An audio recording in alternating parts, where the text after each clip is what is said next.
Imagine this. It is the middle of a glacial winter, 30,000 years ago. The Ice Age is at its peak. The wind slices through exposed skin like frozen blades. Your group has been walking for 2 days without shelter. Food is low. Energy is gone. The children no longer cry.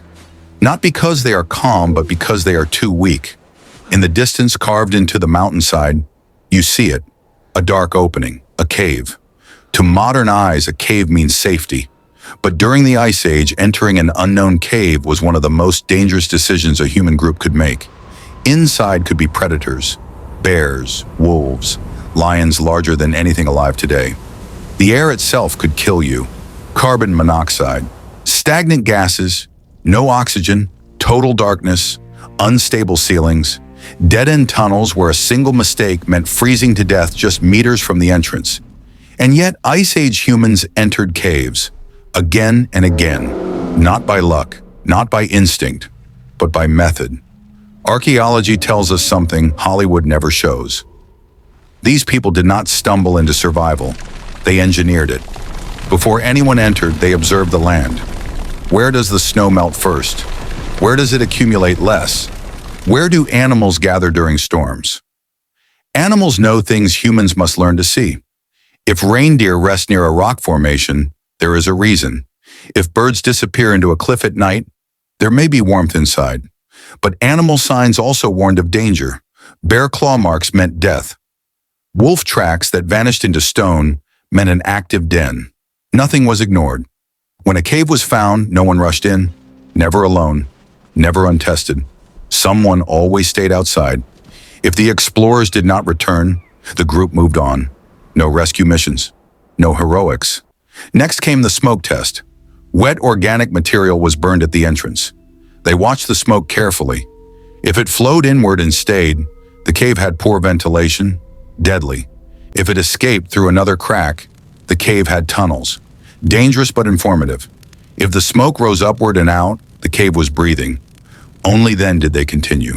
Sound came next. Shouting, throwing stones, listening. A short echo meant a small space. A long echo meant deep chambers. No echo at all meant something far worse. If something moved inside, they left. Immediately. If exploration continued, they marked their path. Stacked stones, broken branches, charcoal on walls.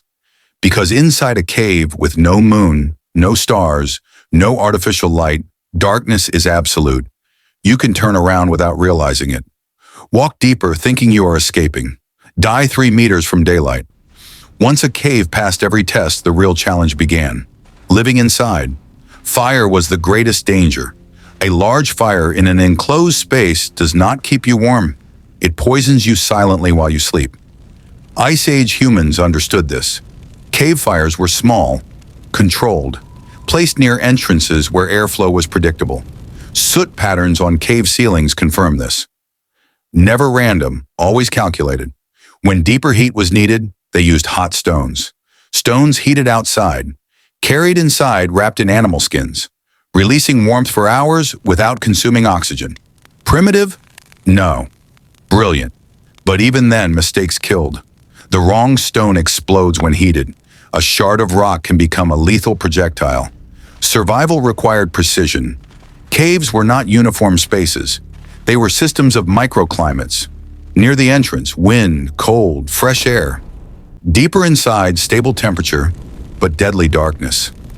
The deepest chambers could be warmer or colder, depending on geology. Ice Age groups mapped this instinctively. Children and elders were placed in the most thermally stable zones, protected from drafts, but not too deep for smoke to escape. Barriers of skins and bones redirected cold airflow. Floors were insulated with grass, branches, and hides. Because cold does not only come from the air. Frozen ground steals heat while you sleep. And here is the detail that changes everything. Some caves show evidence of rotation. Groups did not sleep in the same area every night. Why? Because human breath creates moisture. Moisture plus cold equals death. So they rotated sleeping zones, allowing sections to dry. Thermal management through knowledge. This was not survival by chance. It was survival by system. Hollywood shows a caveman sitting by a massive fire. The truth is far more impressive. They survived because information was shared, tested, refined, passed down. The strongest did not decide. The most experienced did. Elders who had seen caves collapse, who had lost people to poisoned air, who could read signals invisible to the young. That was the real evolutionary advantage. Not stronger bodies, not thicker fur, knowledge. Modern experiments prove this. With correct placement, a cave can remain several degrees warmer than outside even without active fire. A single hide barrier can redirect deadly airflow. A coordinated group can turn a lethal crack in the mountain into a sustainable refuge.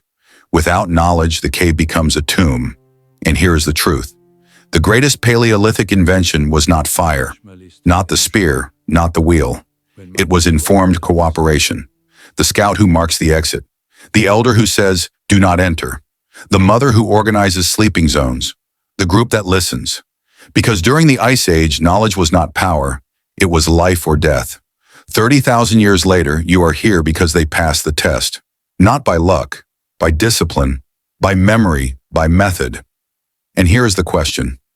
If you had to survive 1 week in glacial conditions without modern technology, how much of that knowledge do you still have? Would you know how to test a cave? Where to place fire? How to avoid poisoning yourself in your sleep? Most of us would not. We outsourced survival, and that works until it doesn't. But if Ice Age humans knew all this, what else did they know that we have forgotten? How to make fire in wet, freezing conditions? How to find water without attracting predators? How to treat wounds without antibiotics? Those answers still exist, buried in ice, charcoal, and bone. And in the next episode, we uncover one of them. The secret of making fire when everything is frozen and wet. Because if you think making fire is rubbing 2 sticks together, you are completely wrong. Subscribe, and we will go deeper.